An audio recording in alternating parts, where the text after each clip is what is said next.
Welcome to சந்திரமேக்ஸ். So நம்ம வந்து ancient ஹிஸ்ட்ரியில கம்ப்ளீட்டா ப்ரீ ஹிஸ்டாரிக் பீரியட்ல இருந்து வரலாற்றுக்கு முந்தைய காலம் பார்த்தோம். அதுக்கடுத்து சிந்து சமவெளி நாகரிகம் பார்த்தோம். அடுத்து வேத காலம், மகாஜனபதம், அதுக்கடுத்து மகதா, மகதால வந்து மகாஜனபதம், மகாஜனபதத்துல வந்து மகதா, மகதால வந்து ஆட்சி செய்தவர்கள், அதுல முக்கியமானவர்கள் மௌரியர்கள், போஸ்ட் மௌரியா, புத்திசம், ஜெயினிசம், இது எல்லாமே பார்த்தோம். சரியா?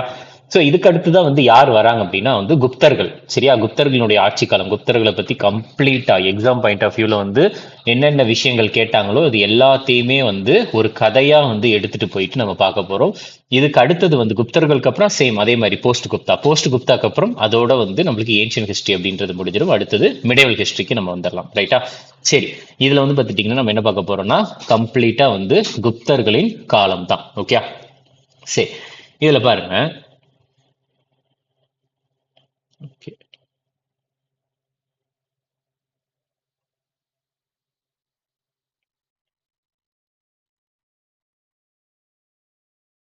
குப்தாஸ். ஓகே, நான் எழுத அதை அப்படியே நீங்க வந்து நோட்ஸா எழுதிக்கிட்டாலே போதும். இப்போ நான் எழுதுறது எல்லாமே வந்து உங்களுக்கு தமிழ்லையுமே அவைலபிளா இருக்கும். ரைட்டா? ஸோ இப்போ நான் வந்து பார்த்துட்டிங்கன்னா கிளாஸ் எடுக்கிறப்ப ஒன்று நீங்கள் இங்கிலீஷ் பிடிஎஃப் டவுன்லோட் பண்ணி ரெஃபரன்ஸ்க்கு வச்சுக்கலாம், இல்லை அல்லது அதுக்கு பக்கத்தில் அது கீழே வந்து பார்த்தீங்கன்னா தமிழ் பிடிஎஃப்பும் இருக்கும். சரிதா? இப்போ நான் எழுதுறது எல்லாமே தமிழ் பிடிஎஃப்பும் இருக்கும். ஸோ தமிழ்லையுமே வந்து நீங்கள் டவுன்லோட் பண்ணி வச்சுக்கலாம். ஓகே, சரி. இப்போ குப்தர்களின் காலம்.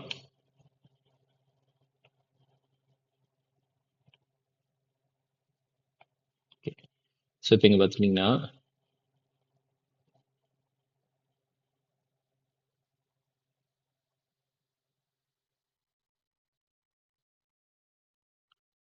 குப்தர்கள் ஆட்சி செய்த பகுதின்றது ஒன்று இருக்கும்ல. ஸோ எந்த பகுதியை குப்தர்கள் ஆட்சி செய்த பகுதி அப்படின்ட்டு சொல்றாங்கன்னா ஃபுல்லா நார்த் இந்தியா எல்லாமே. சரியா? வட இந்தியா எல்லாமே வந்து குப்தர்கள் ஆட்சி செய்த காலம் தான். ஸோ நம்ம வந்து பிசி ஏடி அப்படின்றத பார்த்தோம். கரெக்டா? நம்ம வந்து பார்த்துட்டிங்கன்னா பிசி அதுக்கப்புறம் ஏடி அப்படின்றத பார்த்தோம். குப்தர்கள் வந்து பிசியில் ஆட்சி செய்தாங்களா? அதாவது ஏடினா அன்னோ டொமினி, பிசினா பிஃபோர் கிரைஸ்ட். நம்ம இது வரைக்கும் எல்லாமே நம்ம வரலாற்றுக்கு முந்தைய காலம்ல இருந்து அதுக்கப்புறம் வேத காலம், மகாஜனபதம், மகதா, மௌரியா, போஸ்ட் மௌரியா, இது எல்லாமே நம்ம பிசியில பார்த்தோம். கிறிஸ்து பிறப்பதற்கு முன்பு பார்த்தோம். ஆனா குப்தர்கள்ல இருந்து நம்ம என்ன பார்க்க போறோம்னா ஏடி தான். கம்ப்ளீட்டா ஏடி தான். அதாவது 1 2 ஏடியை பொறுத்த வரைக்கும் என்ன ஆகிக்கிட்டு இருக்கும்? ஏடி வந்து இன்க்ரீஸ் ஆகிக்கிட்டே இருக்கும். சரியா? 1 2 3 4 ஓகே, ரைட். அடுத்து குப்தர்களின் தலைநகரமா அவங்க வைத்த இடம், கேபிட்டல். சரியா? குப்தர்கள் வந்து பார்த்துட்டீங்கன்னா அவங்களுடைய கேபிட்டலா எந்த பகுதியை வச்சிருந்தாங்கன்னா பாட்டாளிபுத்ரா. குப்தர்கள் வந்து அவங்களுடைய தலைநகரமாக வைத்த பகுதி வந்து என்னன்னா பாட்டாளிபுத்ரா. பாட்டாளிபுத்ரான்றது இப்ப பீகாரின் தலைநகரமான பாட்னா தான். ரைட்டா? இந்த பாட்னா, அதாவது பாட்டாளிபுத்ரா ஏன் முக்கியம் அப்படின்னு பார்த்துட்டீங்கன்னா உங்களுக்கு இந்த பாட்னா இருக்குல்ல, பீகாரின் தலைநகரமான பாட்னா, அதாவது பாட்டாளிபுத்ரா, அங்கதான் வந்து கங்கை நதியும் சோன் அப்படின்ற நதியும் ஒன்று இணையுது.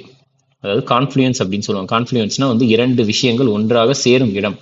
Confluence of river Ganga and river zone.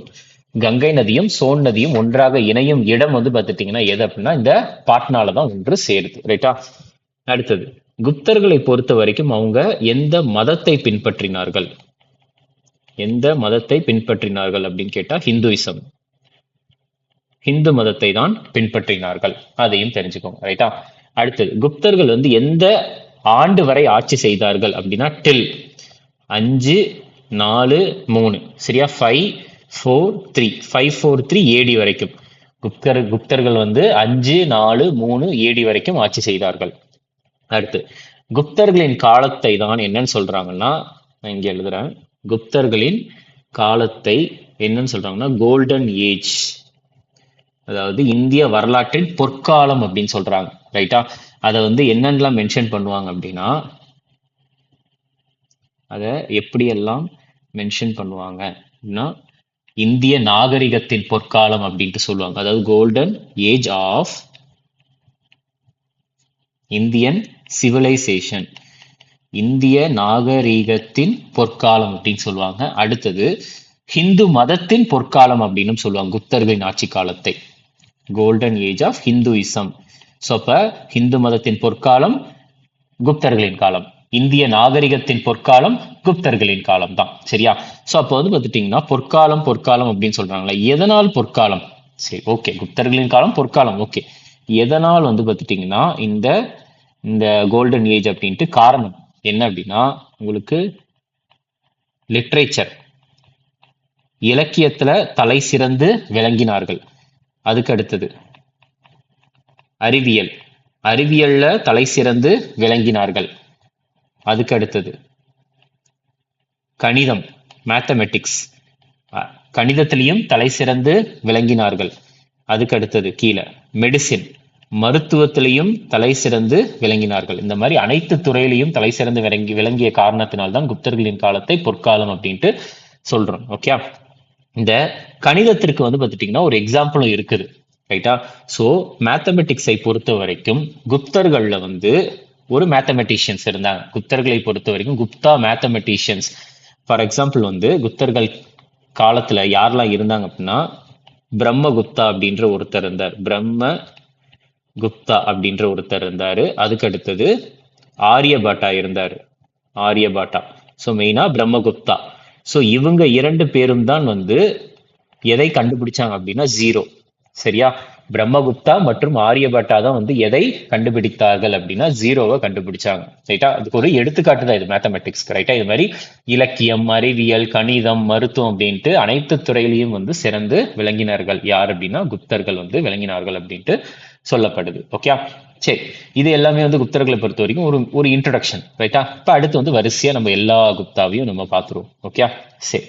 இப்ப ஃபர்ஸ்ட் முதல் வந்து யார் அப்படின்னா ஸ்ரீகுப்தா. ஃபர்ஸ்ட் வந்து யார் அப்படின்னா ஸ்ரீகுப்தா. ஸ்ரீகுப்தாவினுடைய ஆட்சி காலம் வந்து 240 இருந்து 280 ஏடி. நான் ஆல்ரெடி சொன்னேன், இனிமே வந்து ஏடி அப்படின்னா இன்க்ரீஸ் ஆகிக்கிட்டே போய்கிட்டே இருக்கும். பிசினா குறைஞ்சிக்கிட்டே இருக்கும் அடுத்தடுத்த வருஷம். அதாவது இப்போ 500 பிசி அப்படின்னா 500 பிசிக்கு அப்புறம் என்னது 499 பிசி, அடுத்து 498 பிசி, 498. இதெல்லாமே நம்ம வந்து அப்ப பார்த்ததுதான். சரி, இப்ப வந்து குப்த வம்சத்தை தோற்றுவித்தவர் வந்து யார் அப்படின்னா அது ஸ்ரீகுப்தா. குப்த வம்சத்தை தோற்றுவித்தவர் அது ஸ்ரீகுப்தா. இந்த ஸ்ரீகுப்தாவை பொறுத்த வரைக்கும் எக்ஸாம்பிள் கொஸ்டின் என்ன கேட்டிருக்கிறாங்க அப்படின்னா, ஸ்ரீகுப்தாவினுடைய பட்டம் என்ன அப்படின்னா மகாராஜா அப்படின்ற ஒரு பட்டம் தான். மகாராஜா அப்படின்ற ஒரு பட்டம். ரைட்டா? அடுத்தது வந்து பார்த்துட்டீங்கன்னா ஸ்ரீகுப்தாவுடைய பையன். ஸ்ரீகுப்தாவுடைய பையன் வர யார் அப்படின்னா கதோத்கச்சா. பையன்றது முக்கியம் கிடையாது, ஸ்ரீகுப்தாக்கு அடுத்து வந்தவர் யார் அப்படின்றது கதோத்கச்சா.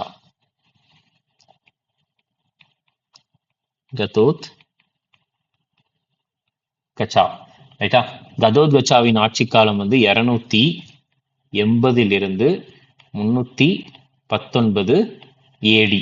ரைட்டா? ஏடினா என்னது? அன்னோ டொமினின்ற ஞாபகம் வச்சுக்கோங்க. சரியா? அது வந்து ஒரு லத்தீன் மொழியின் வார்த்தை. அதாவது இந்த இயர் ஆஃப் லார்ட் அப்படின்ட்டு சொல்லுவாங்க. ரைட்டா? என்ன சொல்லுவாங்க? இந்த இயர் ஆஃப் லார்ட் அப்படின்ட்டு. சரி, கதோத்கச்சாவுக்கு பொறுத்த வரைக்கும் என்ன கொஸ்டின் கேட்டிருந்தாங்கன்னா, கதோத்கச்சாவினுடைய டைட்டில் என்னன்னா மகாராஜா. இவருக்கும் மகாராஜா தான். இவருக்கும் மகாராஜா. ரைட்டா? ஸோ அப்போ வந்து இது வரைக்கும் என்ன பார்த்துருக்கோம்? ஸ்ரீகுப்தா 240 ஆரம்பிக்கிறாரு, 240 டு 280. கதோத்கச்சா 280 டு 319. ஸோ அடுத்துதான் வந்து பார்த்துட்டீங்கன்னா முக்கியமான அரசர் வந்து வரார். யார் அப்படின்னா முதலாம் சந்திரகுப்தா. யார் வரார் அப்படின்னா முதலாம் சந்திரகுப்தா. முதலாம் சந்திரகுப்தா. முதலாம் சந்திரகுப்தாவின் ஆட்சி காலம் வந்து 320 இருந்து, இவருக்கு வந்து 319 முடியுது இல்ல, இவருக்கு 319 முடியுது, இவர் 320 ஆரம்பிக்கிறார். 320 இருந்து 335 ஏடி. சரியா? 335 ஏடி வரைக்கும் இவர் வந்து ஆட்சி செய்யறார். ஸோ நல்லா தெரிஞ்சுக்கோங்க, உங்களுக்கு ஃபவுண்டர் ஆஃப் குப்தா டைனாஸ்டி. ரைட்டா? அதாவது ஃபவுண்டர் ஆஃப் குப்தா டைனாஸ்டின்னு கேட்டா யார் எழுதணும்னா ஸ்ரீகுப்தா. ஆனா ரியல் ஃபவுண்டர், உண்மையாவே தோற்றுவித்தார், அதாவது வந்து முதலாக குப்த வம்சத்தை திறம்பட ஆட்சி செய்தது, திறம்பட போர் புரிந்தது அனைத்துமே யார் அப்படின்னா அது முதலாம் சந்திரகுப்தர் தான். அதனாலதான் ரியல் ஃபவுண்டர் அப்படின்ட்டு சொல்லுவாங்க. அது போக வந்து இன்னொரு கொஸ்டின் வந்து என்ன கேட்டிருக்காங்கன்னா, முத ரெண்டு அரசருக்கு வந்து என்ன டைட்டில் அப்படின்னா மகாராஜா அப்படின்ற ஒரு டைட்டில் தான். ஆனா மூன்றாவது வந்து இந்த முதலாம் சந்திரகுப்தருக்கு என்ன டைட்டில் அப்படின்னா மகாராஜாதி ராஜா அப்படின்ற ஒரு டைட்டில், அதாவது அரசர்களுக்கெல்லாம் அரசர் அப்படின்ற ஒரு டைட்டில். ரைட்டா? என்ன டைட்டில்? மகா ராஜாதி ராஜா அப்படின்ற ஒரு டைட்டில். ஸோ அதாவது கிங் ஆஃப் கிங்ஸ் அப்படின்னு சொல்லுவாங்க, அரசர்களுக்கெல்லாம் அரசன் அப்படின்ற ஒரு டைட்டில். அது போக முதலாம் சந்திரகுப்தரை தான் வந்து என்னன்ட்டு சொல்லுவாங்கன்னா real founder of Gupta dynasty அப்படின்றதையும் சொல்லுவாங்க. ரியல் ஃபவுண்டர் எதுக்கு? குப்தா வம்சத்தை வந்து முதலாக திறம்பட ஆட்சி செய்தது இவர் தான், ரியல் ஃபவுண்டர். அடுத்தது இந்த முதலாம் சந்திரகுப்தரனுடைய ஆட்சி காலத்துல தான் உங்களுக்கு பொற்காலம் அப்படின்ற ஒன்னே பிறக்குது. ரைட்டா? Beginning of golden age. Beginning of golden age யாருடைய டைம் பீரியட்லனா இந்த முதலாம் சந்திரகுப்தரனுடைய டைம் பீரியட்ல தான். ரைட்டா?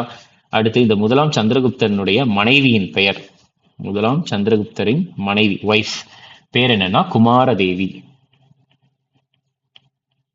குமாரதேவி. ரைட்டா? ஸோ குமாரதேவியை பொறுத்த வரைக்கும் இவங்க வந்து லிச்சாவி அப்படின்ற ஒரு இடத்தினுடைய இளவரசி. லிச்சாவி அப்படின்ற இடத்தினுடைய இளவரசி, பிரின்சஸ். ரைட்டா? இந்த லிச்சாவின்ற இடம் வந்து எங்க இருக்குதுன்னா நான் அப்ப சொன்ன பாட்டாளிபுத்ரால தான் இருக்குது. கங்கை நதியும் சோன் நதியும் ஒன்றாக பாட்டாளிபுத்ரா, கங்கை நதியும் சோன் நதியும் ஒன்றாக இணையும் இடமான பாட்டாளிபுத்ரா, பீகாரின் தலைநகரமான பாட்டாளிபுத்ரா அங்கதான் இருக்குது. ரைட்டா? ஸோ அதுக்கு அடுத்தது வந்து பார்த்துட்டீங்கன்னா இதை ஞாபகம் வச்சுக்கோங்க, குமாரதேவி ஒய்ஃப் வந்து முதலாம் சந்திரகுப்தனுடைய மனைவியின் பெயர் குமாரதேவி. ரைட்டா? சரி, அடுத்தது பாருங்க. சரி, நெக்ஸ்ட் முதலாம் சந்திரகுப்தருக்கு அடுத்தது வந்து யார் வரார் அப்படின்னா சமுத்திரகுப்தா. யார் வரார் அப்படின்னா சமுத்திரகுப்தா. சோ முதலாம் சமுத்திரகுப்தரை பொறுத்த வரைக்கும் இவருடைய டைம் பீரியட் வந்து 335 இருந்து 380 வரைக்கும் இவர் ஆட்சி செய்யறாரு. ஸோ முதலாம் சமுத்திரகுப்தர் வந்து யார் அப்படின்னா சன் ஆஃப், சரியா, எஸ் ஒரு ஸ்லாஷ் ஓ போட்டிருக்கேன், சரியா, இது வந்து சன் ஆஃப் யாருடைய பையன் அப்படின்னா முதலாம் சந்திரகுப்தரனுடைய பையன். முதலாம் சந்திரகுப்தரனுடைய பையன் சமுத்திரகுப்தா. ஓகே, ஸோ இப்போ யாரெல்லாம் பார்த்துருக்கோம்? ஃபர்ஸ்ட் வந்து உங்களுக்கு ஸ்ரீகுப்தா பார்த்தோம். ஸ்ரீகுப்தாவினுடைய பையன் கதோத்கச்சாவுக்கு அப்புறம் முதலாம் சந்திரகுப்தா. இப்போ வந்து பார்த்துட்டீங்கன்னா சமுத்திரகுப்தா. ரைட்டா? சரி, அடுத்தது வந்து இவர் அதாவது சமுத்திரகுப்தாவை தான் என்னன்னு சொல்றாங்க, இந்தியாவினுடைய நெப்போலியன் அப்படின்றாங்க. Napoleon of India, Napoleon of India அப்படின்ட்டு சமுத்திரகுப்தாவை சொல்றாங்க.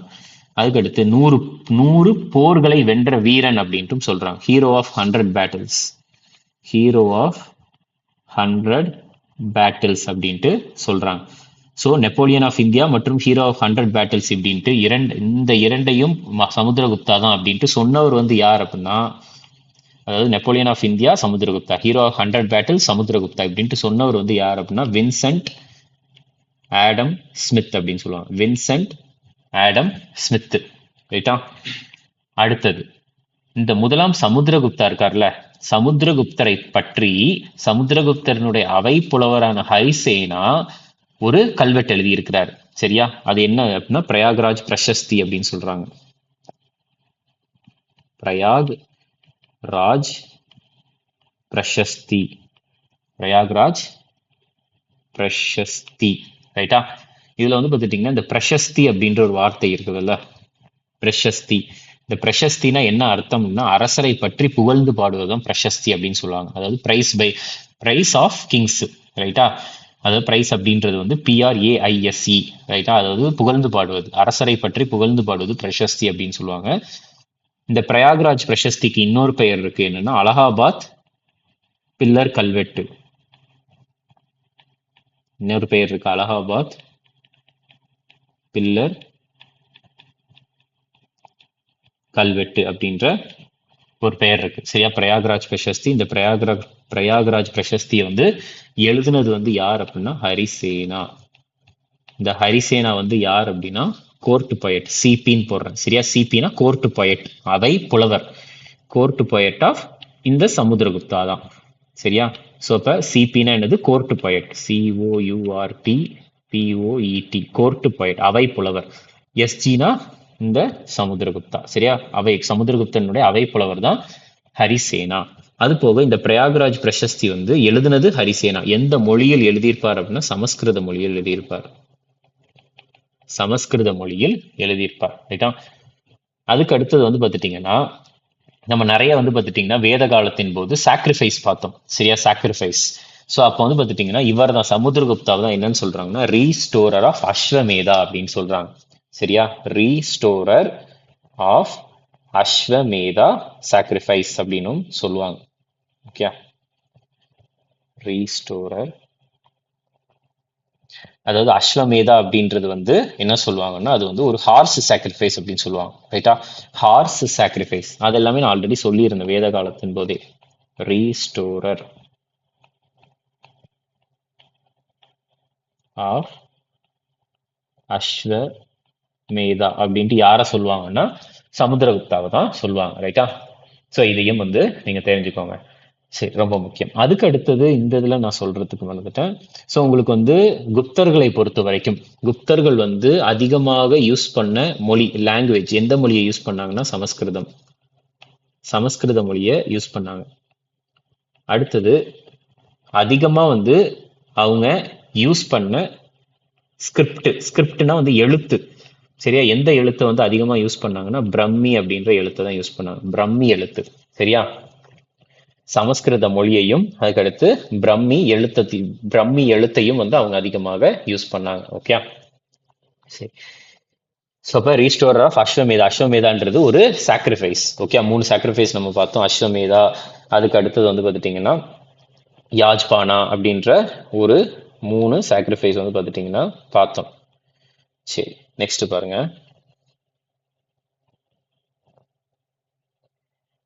ஓகே, நம்ம வந்து இந்த சாக்ரிஃபைஸ் உங்களுக்கு இன்கேஸ் புரியல அப்படின்னா வேதிக் பீரியட்ல போய் பாருங்க. அஸ்வமேதா சொல்லியிருப்பேன். அதுக்கப்புறம் வந்து பார்த்துட்டிங்கன்னா ராஜசூயா அப்படின்றத சொல்லியிருப்பேன். வாஜ்பேயா அப்படின்றதெல்லாம் நான் சொல்லியிருப்பேன். ஓகே, சரி. நெக்ஸ்ட் அடுத்தது பாருங்க. சமுத்திரகுப்தா பார்த்தாச்சு. அதுக்கு அடுத்து இன்னும் முக்கியமான அரசரான 2ஆம் சந்திரகுப்தா.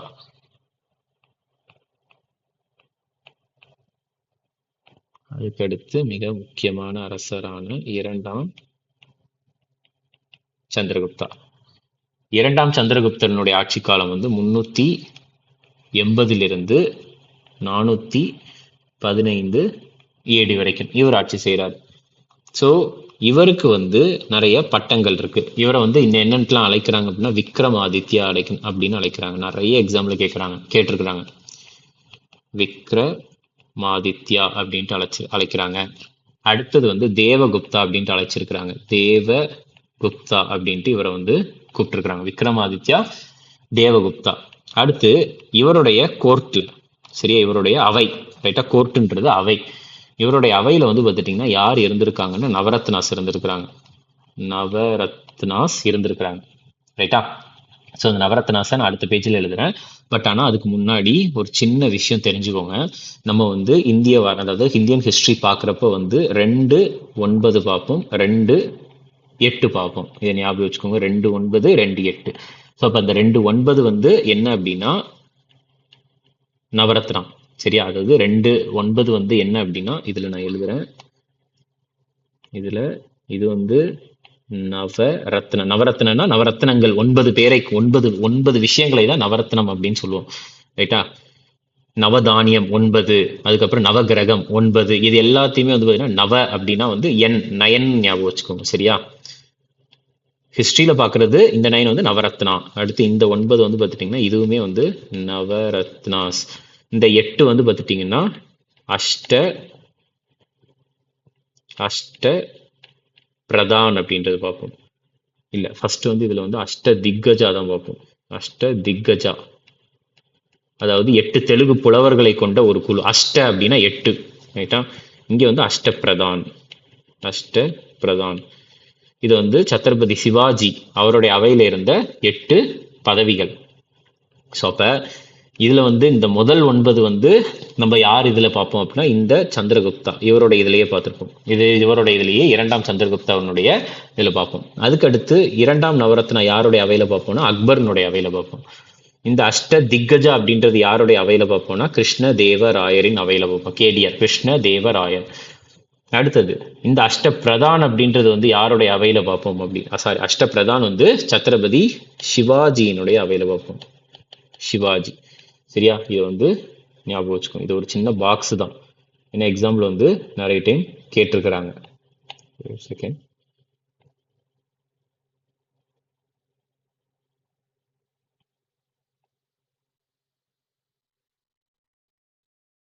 Okay okay. ஸோ அப்போ வந்து பார்த்துட்டிங்கன்னா நவரத்னாஸ் வந்து நம்ம பார்ப்போமா. நவரத்னாஸ். சரி, இப்போ யாரெல்லாம் இருக்கிறாங்க அப்படின்னா நவரத்னங்கள்ல வந்து ஃபர்ஸ்ட் நான் எழுதுறேன். அமரசிம்ஹா. அமர சிம்ஹா. அடுத்தது தன்வந்திரி. தன்வந்திரி. ஹரிசேனா. நம்ம பார்த்தோம்ல பிரயாக்ராஜ் பிரசஸ்தி எழுதியிருப்பார், அதாவது அலகாபாத் பில்லர் இன்ஸ்கிரிப்ஷன் சமஸ்கிருத மொழியில் எழுதியிருப்பார் அப்படின்ட்டு. அதுதான்.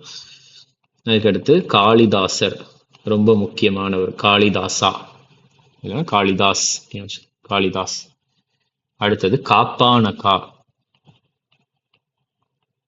காப்பானகா. அடுத்தது சங்கு. அடுத்தது வராக மிகிரா.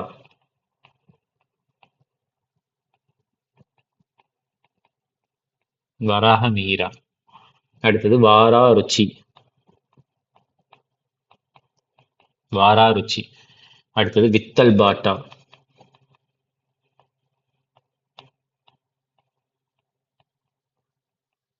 வித்தல் பாட்டா. ரைட்டா. ஸோ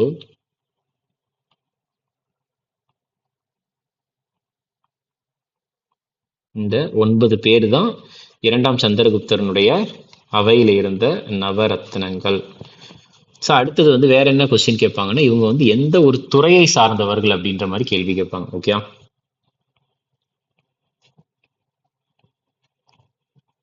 சரி, அமரசிம்ஹாவை பொறுத்த வரைக்கும் இவர் வந்து ஒரு புலவர். அமரசிம்ஹா ஒரு புலவர். தன்வந்திரி வந்து ஒரு டாக்டர், அதாவது பிசிஷியன் அப்படின்னு சொல்லுவாங்க. பிசிஷியன். பிசிஷியன்னா டாக்டர், மருத்துவர். ஹரிசேனா வந்து புலவர்.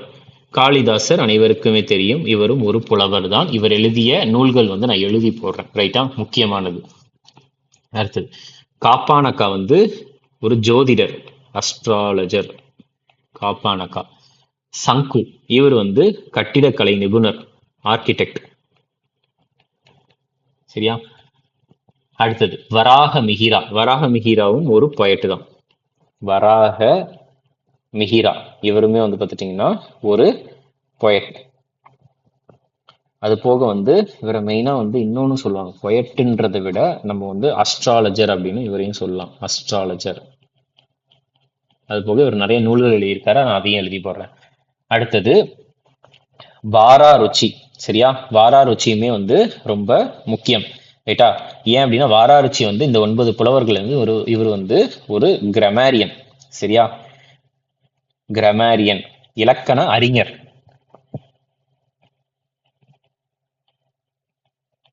கிராமரியன் அப்படின்னா இலக்கண அறிஞர். வித்தல் பாட்டா வந்து மெஜிஷியன், தந்திரங்கள்லாம் பண்றவர், மெஜிஷியன். ரைட்டா. ஸோ இதை வந்து தெரிஞ்சுக்கோங்க. நெக்ஸ்ட் அடுத்தது முக்கியமானது வந்து இந்த வராக மிகிரா இருக்கார்ல, வராக மிகிரா முக்கியமா வந்து ஒரு 3 நூல்கள் எழுதியிருக்காரு. வராக மிகிரா முக்கியமா வந்து இப்படி நான் எழுதுறேன்.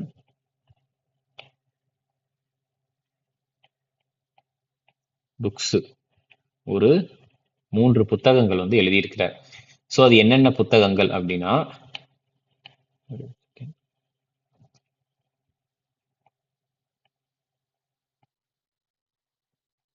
ஓகே, ஸோ என்னென்ன புத்தகங்கள்னா பஞ்ச சித்தாந்திகா.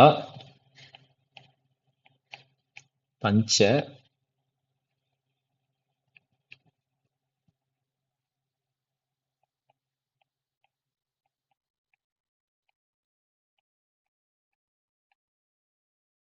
சித்தாந்திகா.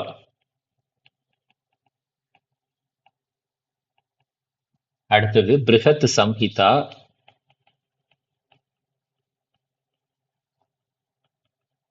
அடுத்தது பிருஹத் ஜதகா. பிருஹத் ஜதகா. ஸோ இந்த நூல்கள்லாம் வந்து யார் எழுதுனது அப்படின்னா வராக மிகிரரால் எழுதப்பட்டது. சரியா, நான் ஆல்ரெடி சொன்ன மாதிரி இவங்க தான் வந்து நவரத்னாஸ்.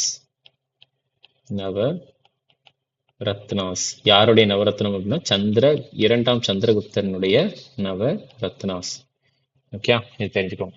நெக்ஸ்ட் அடுத்து இந்த காளிதாசர் எழுதிய நூல்கள் நம்ம பார்த்துருவோமா. ஏன்னா வந்து கொஞ்சம் பேர் வந்து கொஞ்சம் நம்மளுக்கு கொஞ்சம் கஷ்டமா இருக்கும் வாசிக்கிறதுக்கு. ஸோ அதனால நான் தனியாக எழுதி போடுறேன். ஓகே, ஸோ ஹெட்டிங் கூட இதில் நான் போட்டுடுறேன்.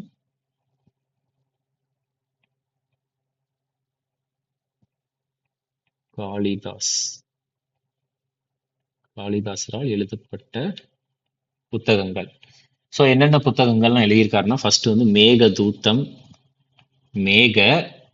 தூத்தம்,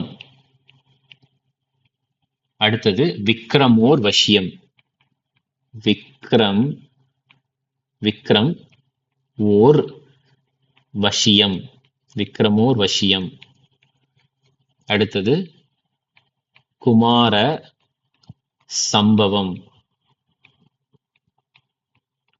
சம்பவம், அடுத்தது ரித்து சம்ஹாரா,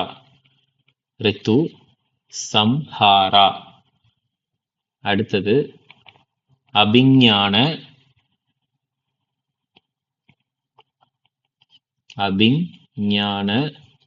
சகுந்தலம்,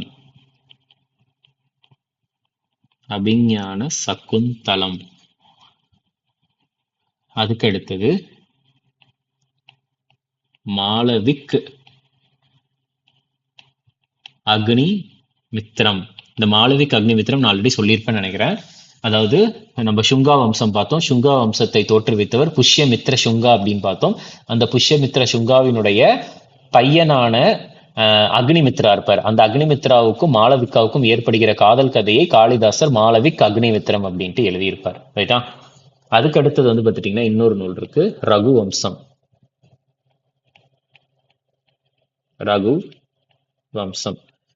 ஸோ இந்த நூல்கள் எல்லாமே வந்து பார்த்துட்டிங்கன்னா காளிதாசரால், இது நூல்கள்ன்றது கிடையாது, நூல்கள் நாடகங்கள் எல்லாமே சேர்ந்துதான் வரும். சரியா, இது எல்லாமே அனைத்துமே காளிதாசரால் எழுதப்பட்ட விஷயங்கள். ஓகே, ஸோ அப்போ திரும்பியும் சொல்றேன், மேக தூத்தம், விக்ரம் ஓர் வசியம், குமார சம்பவம், ரித்து சம்ஹாரா, அபிஞான சகுந்தலம், மாளவிக் அக்னி மித்ரம், ரகு வம்சம். ஓகே, ரகு வம்சம். சரி, அடுத்தது பாருங்க.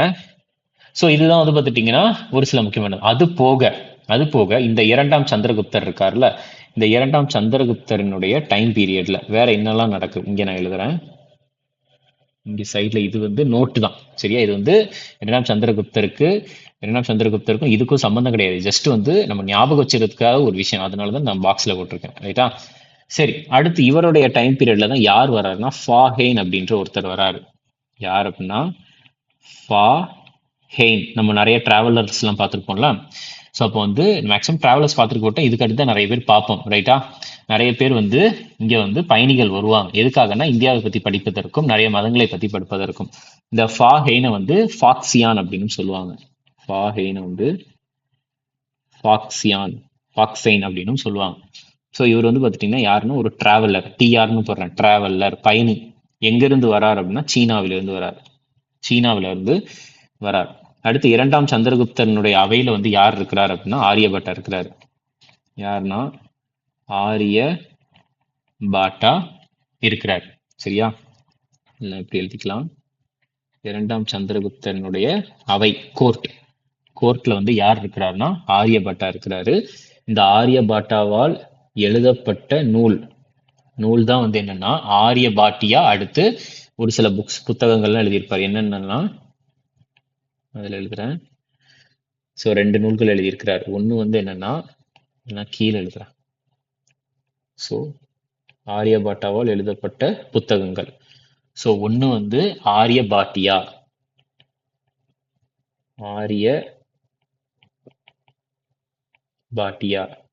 இரண்டாவது வந்து ஆரிய சித்தாந்தா,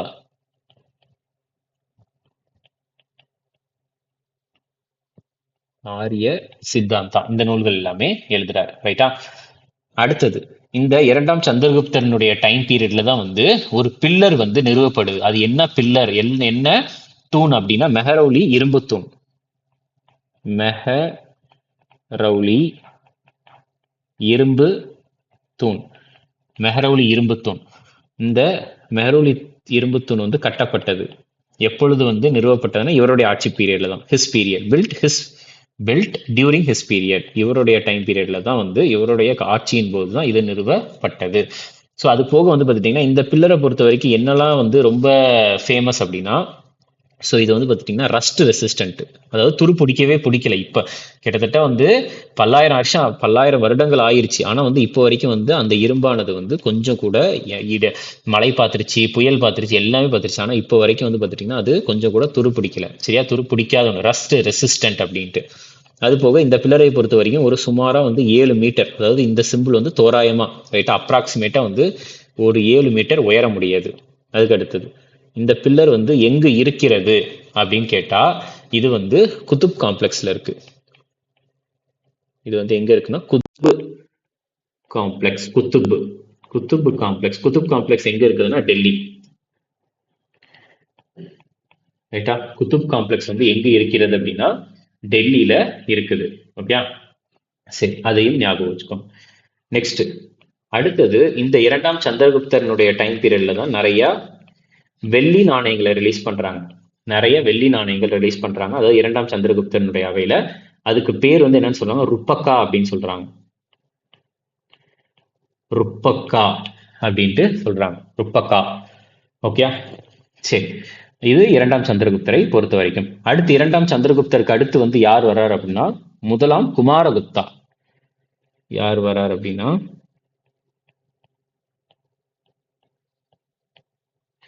முதலாம் குமாரகுப்தர் வராரு.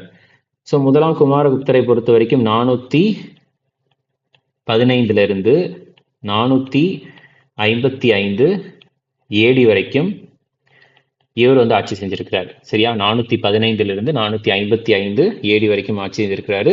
இவர் யாருடைய பையன் அப்படின்னா சன் ஆஃப் இரண்டாம் சந்திரகுப்தா. இரண்டாம் சந்திரகுப்தனுடைய பையன் தான் முதலாம் குமாரகுப்தா. ஓகே, ஸோ இவர் வந்து 40 வருஷம் ஆட்சி செய்தாலும் இவரை பற்றி அதிகமாக வந்து எக்ஸாம்பிள் அந்த அளவுக்கு கொஸ்டின் எதுவுமே கேட்கல. ரைட்டா, சரி. அடுத்ததுக்கு முதலாம் குமாரகுப்தருக்கு அடுத்து வரவர் வந்து யார் அப்படின்னா ஸ்கந்தகுப்தா. யார் வர்றார் அப்படின்னா ஸ்கந்த குப்தா. ரைட்டா, ஸ்கந்தகுப்தாவினுடைய ஆட்சி காலம் அப்படின்னு பார்த்துட்டீங்கன்னா 455 இருந்து 467 ஏடி வரைக்கும். ஸோ ஸ்கந்தகுப்தா வந்து யாருடைய பையன் அப்படின்னா சன் ஆஃப் முதலாம் குமாரகுப்தா. அதாவது கேஜின்னு போடுறேன், KG1. முதலாம் குமாரகுப்தாவனுடைய பையன் ஸ்கந்தகுப்தா. ஸோ இவருடைய ஸ்கந்தகுப்தாவினுடைய ஆட்சியின் போதுதான் வந்து பார்த்துட்டீங்கன்னா யாருடைய படையெடுப்பு நடக்குதுன்னா ஹுனா பழங்குடியின மக்களின் படையெடுப்பு நடக்குது. Huna tribes invasion. இது வந்து நிறைய டைம் கேட்டிருக்காங்க. ஸோ யாருடைய டைம் பீரியட்ல வந்து ஹுனா பழங்குடியின மக்களின் படையெடுப்பு வந்து நடக்கும் அப்படின்னா அது வந்து ஸ்கந்தகுப்தாவினுடைய டைம் பீரியட்ல தான். இந்த ஹுனா ட்ரைப்ஸ் வந்து யார் அப்படின்னா சென்ட்ரல் ஏஷியா, மத்திய ஆசியாவில் இருக்கக்கூடிய ஒரு நொமாடிக் ட்ரைப்ஸ். நொமாடிக் அப்படின்றது வந்து என்ன சொல்லுவாங்கன்னா ஒரு இடத்துல செட்டில் ஆக மாட்டாங்க. சரியா, அந்த மாதிரி. ஸோ ஒரு பழங்குடியின மக்கள் மத்திய ஆசியாவில் இருக்கக்கூடிய ஒரு நொமாடிக் ட்ரைப்ஸ். மத்திய ஆசியாவில் இருக்கக்கூடிய ஒரு நொமாடிக் ட்ரைப்ஸ். ரைட்டா, ஓகே. நொமாடிக் அப்படின்றது நாடோடி அப்படின்னு சொல்லுவாங்க. மத்திய ஆசியாவில் இருக்கக்கூடிய ஒரு நாடோடி பழங்குடியின மக்கள் தான் ஹுனா அப்படின்ட்டு சொல்லுவாங்க. சரி, இந்த ஹுனா இன்வேஷன் இருக்குல்ல, இந்த ஹுனா இன்வேஷனை வந்து ஸ்கந்தகுப்தா வந்து தோற்கடித்தார் அப்படின்ட்டு பீத்தாரி பில்லர் கல்வெட்டுல எழுதியிருக்கிறாங்க. அதாவது டிஃபீட்டட், இந்த ஹுனா படையெடுப்பு இருக்குல்ல, அந்த படையெடுப்பை வந்து டிஃபீட்டட் பை ஸ்கந்தகுப்தா தோற்கடித்தார் அப்படின்றத வந்து எதுல எழுதியிருக்கிறாங்க அப்படின்னு கேட்டாங்கன்னா பீத்தாரி பில்லர் இன்ஸ்கிரிப்ஷன். சரியா, ஸோ இந்த பீத்தாரி பில்லர் இன்ஸ்கிரிப்ஷன் இருக்கு தெரியுமா. ஸோ அந்த பீத்தாரி பில்லர் இன்ஸ்கிரிப்ஷன்ல வந்து இப்படி எழுதியிருக்கிறாங்க அப்படின்னு சொல்றாங்க. ஸோ பீத்தாரி பில்லர் இன்ஸ்கிரிப்ஷன் வந்து எங்க இருக்கிறது அப்படின்னா உத்தரப்பிரதேஷ். ஸோ இந்த பில்லர் இன்ஸ்கிரிப்ஷன்ல தான், இன்ஸ்கிரிப்ஷன்னா கல்வெட்டு, பில்லர்னா தூண், தூண் கல்வெட்டு. ஸோ அதுல வந்து பார்த்துட்டீங்கன்னா இந்த மாதிரி ஹூனா பழங்குடியின மக்களை வந்து அவர்களுடைய படையெடுப்பை வந்து ஸ்கந்தகுப்தா தோற்கடித்தார் அப்படின்ட்டு சொல்றாங்க. அது போக இந்த ஹூனா படையெடுப்பின் மூலமாக குப்தா வம்சம் வந்து கொஞ்சம் கொஞ்சம் என்னதான் ஸ்கந்தகுப்தா தோற்கடித்தார்கள் அப்படின்ட்டு பீத்தாரி கல்வெட்டுல எழுதினாலும், இவருடைய ஸ்கந்தகுப்தாவினுடைய ஆட்சி கொஞ்சம் முடியிறப்ப வந்து குப்த வம்சத்தின் வீழ்ச்சி ஆரம்பிக்குது. குப்தா எம்பையர், குப்த வம்சத்தின், குப்த சாம்ராஜ்யத்தின் வீழ்ச்சி ஆரம்பிக்குது. ரைட்டா? சரி, அடுத்து ஸ்கந்தகுப்தாக்கு அடுத்து யார் வரார் அப்படின்னு பார்த்துட்டீங்கன்னா புத்தகுப்தா. ஸ்கந்தகுப்தாக்கு அடுத்து வரவர் வந்து யார் அப்படின்னா புத்தகுப்தா. புத்தகுப்தா வந்து எந்த டைம் பீரியட்ல இருந்து எது வரைக்கும் ஆட்சி செய்வார்னா 467 இருந்து 476 வரைக்கும் இவர் ஆட்சி செய்யறார். 467 to 476 AD இவர் ஆட்சி செய்யறார். இவருடைய டைம் பீரியட்ல, அதாவது வெளிநாட்டு படையெடுப்புகள், அதாவது எக்ஸ்டர்னல் இன்வேஷன்ஸ் அப்படின்ட்டு சொல்லுவாங்க. எக்ஸ்டர்னல் இன்வேஷன்ஸ் அப்படின்றது வந்து வேற ஒரு நாட்டுல இருந்து இங்க வந்து பார்த்துட்டீங்கன்னா அதிகமா வந்து படையெடுக்க ஆரம்பிச்சிட்டாங்க. சரியா? அதாவது வெளிப்புற படையெடுப்பு வேற வேற இடங்களில் இருந்து இந்தியாவிற்கு படையெடுத்து வரும், அதாவது வட இந்தியாவுக்கு வந்து அதிகமா படையெடுக்க ஆரம்பிச்சிட்டாங்க. எக்ஸ்டர்னல் இன்வேஷன்ஸ் அதிகமாயிருச்சு. ஏன்னா குப்த வம்சம் வீக் ஆயிருச்சு அப்படின்றப்ப வேற இடத்துல இருந்து படையெடுத்துட்டு வரவங்க வந்து இங்க அதிகமாயிட்டாங்க. ஸோ அதுக்கு அடுத்தது உங்களுக்கு புத்தகுப்தாவுக்கு அடுத்து கடைசியா யார் வரார் அப்படின்னா விஷ்ணுகுப்தா. கடைசியா யார் வரார் அப்படின்னா விஷ்ணு குப்தா, குப்த வம்சத்தின் கடைசி அரசர். ரைட்டா? ஸோ இவர் வந்து நான் 540 ஏடின்னு மட்டும் போட்டுக்கோங்க. சரியா? இவர் வந்து ஜஸ்ட் இவரை பத்தி அந்த அளவுக்கு எவிடன்ஸ் வந்து நம்மளுக்கு கிடைக்கல. ஸோ விஷ்ணுகுப்தா தான் கடைசி குப்த அரசர். ரைட்டா? ஸோ இது எல்லாத்தையுமே ஞாபகம் வச்சுக்கோங்க. அடுத்து குப்த வம்சத்தை பொறுத்த வரைக்கும் அதிகமாக வந்து எக்ஸாம்ஸ்ல கேட்டுக்கிட்டு இருந்தது, அதாவது அவங்களுடைய அட்மினிஸ்ட்ரேஷன் ரிலேட்டடா குப்த வம்சத்துல டாக்ஸ். ஸோ குப்த வம்சத்துல வந்து வரிகள் வந்து எந்தெந்த மாதிரி என்னென்ன வரிகள்லாம் இருந்துச்சு அப்படின்றத கேட்டிருக்காங்க. ஸோ என்னென்ன வரிகள் இருந்துச்சுன்னா பாலி அப்படின்ற ஒரு வரி இருந்துச்சு. அதுக்கு அடுத்தது பாகா அப்படின்ற ஒரு வரி இருந்துச்சு. வரி அடுத்தது போகா அப்படின்ற வரி, போகா. அடுத்தது சுக்லா. அதுக்கப்புறம் உதை நங்கா அப்படின்ற ஒரு வரி, கிளிப்தா அப்படின்ற ஒரு வரி இருக்குது, ஹல்விகாரா அப்படின்ற ஒரு வரி இருந்திருக்குது, ஹிரண்யா அப்படின்ற ஒரு வரி, ஹிரண்யா. அதுக்கு அடுத்தது காரா. ஸோ இந்த மாதிரி வரிகள் எல்லாமே வந்து பாலி, பாகா, போகா, சுக்லா, உதைநங்கா, கிளிப்தா, ஹல்விகாரா, ஹிரண்யா, காரா. இது எல்லாம் என்னென்ன வரிகள் அப்படின்றதையும் பார்த்துருவோம். சரி, பாலின்றது ஜஸ்ட் ஒரு நார்மல் டேக்ஸ் தான். ரைட்டா? பாலி அப்படின்றது ஒரு நார்மல் டேக்ஸ் தான். சரி, அடுத்தது இது வந்து என்னன்னு சொல்லுவாங்கன்னா மெயினா வந்து இதை வாலியூண்டரி டேக்ஸ் அப்படின்றது கூட வச்சுக்கலாம். வாலியூண்டேரா நம்ம போய் கொடுக்கறது வாலியூண்டேர் டேக்ஸ், நம்மளா போய் தானாக கொடுக்கறது வாலியூண்டரி ஆஃபரிங் அப்படின்றது சொல்லலாம். வாலியூண்டரி, அதாவது நம்மளா கொடுக்கறது தான். அடுத்து இந்த பாகா அப்படின்றது 6ல் 1 மடங்கு கொடுக்கறது, 6ல் 1 பங்கு. போகான்றது வந்து கிஃப்ட் பரிசு கொடுக்கறது. அதுக்கு அடுத்து வந்து சுக்லான்றது கஸ்டம்ஸ் டேக்ஸ், சுங்க வரின்னு சொல்லுவாங்க, கஸ்டம்ஸ் டேக்ஸ். அதுக்கு அடுத்தது உதய் நங்கா அப்படின்றது social security tax, social security tax அப்படின்னு சொல்லுவாங்க. எது அப்படின்னா வந்து உதய் நங்கா. சரியா? உதய் நங்கா அப்படின்றத ஞாபகம் வச்சுக்கோங்க.